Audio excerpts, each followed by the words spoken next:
25 and invested here, talking to you about why renting is better than buying a house, or being house poor in this case. It's a little controversial. I'm going to say things that you don't agree with. Prepare yourself. Why don't I want a house? Well, for one, I live in Ontario, Canada. The house prices are a little crazy, to say to put it the best way possible. Really, the house prices, an average one-bedroom house is running you about $300,000 to $400,000 right now. That is a little much. Also, I am in a position where I can start thinking about buying a house. I know my channel is called 25 and invested, but it's more like I'm 27. I made this channel 2 years ago, so it is technically 27 and invested. I at least have the down payment for a house, not buy a house outright, but I have the down payment for a house. I have the down payment aside from my stock portfolio. I have cash on the side that I could use as an investment for a house, which is something to think about, but something that I put a lot of thought into, something that I don't think I want to put money into. And here's why. One, I went on Scotiabank to see how much of a house I could buy, and it wasn't looking good. With a 6% interest rate, I have been priced out. The average house price I can buy is $200,000. Obviously, I can put down more money as a down payment to bring that price down, but as it stands, $200,000, and that would run me $1,750 as a mortgage rate. As a monthly mortgage payment, $1,750 would be far too much, and that's just not in the budget. That would eat up all of my income, which we will get into after. I want my house to cost about 30% of what I make, which means that right now house prices and rising interest rates are kind of squishing that dream, that idea.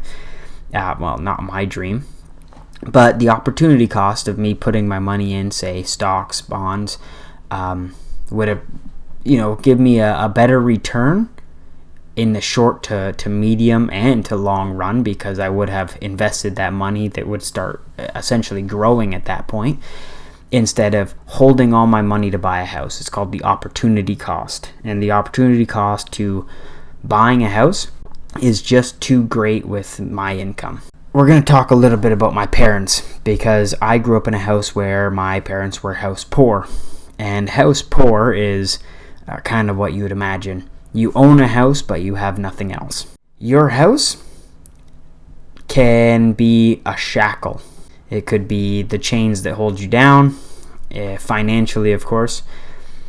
It comes with a lot of hidden costs that I don't think a lot of people realize. Even though, I technically could buy a $200,000 house, if I paid $1,700, $1,750 in a mortgage payment each month, I would also have to pay taxes, utilities, internet, insurance, property tax. There's lots of underlining costs just repairing the house, flooded basement, to owning a house, fix the roof. They add up, and because they add up, when you are applying for your mortgage, you have to be more careful, because this mortgage that they gave me is what I could afford. And really, if you really sit down and do the math, it isn't what I can afford. Even if I took a variable rate and it was a little bit lower, if that rate increased only a little bit, I would be right back to square one. I'd be fighting to stay alive.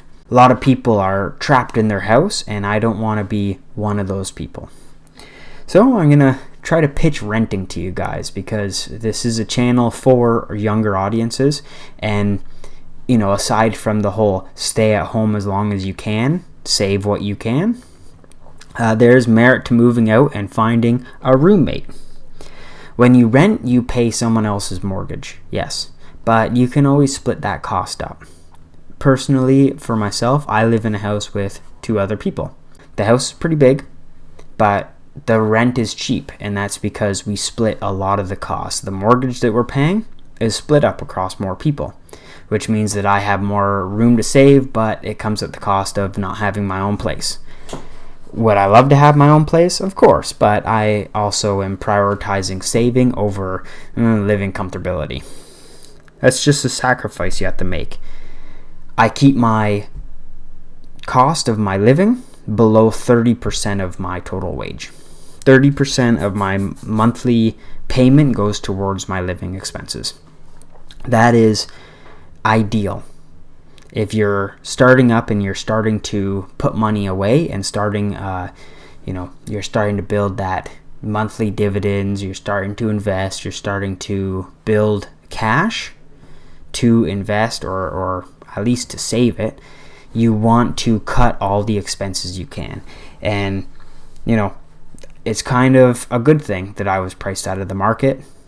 A good and bad, but it's a good thing because it means that I don't, have to make that decision on going and putting a down payment on a house that, by all rights, I might not want, I might not need, or if the house price value goes down, I might not be able to sell and move.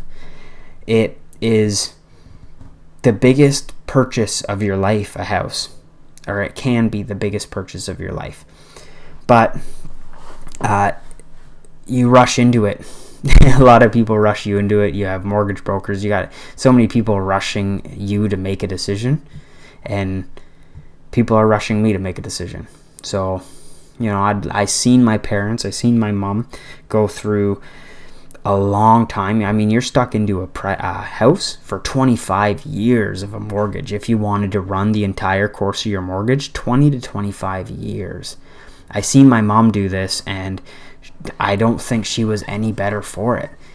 She doesn't have a house. That is an entirely different story altogether, but I also watched them fight the entire time over this house and being shackled to not being able to do things because you have to pay for this house, because your mortgage has to come first.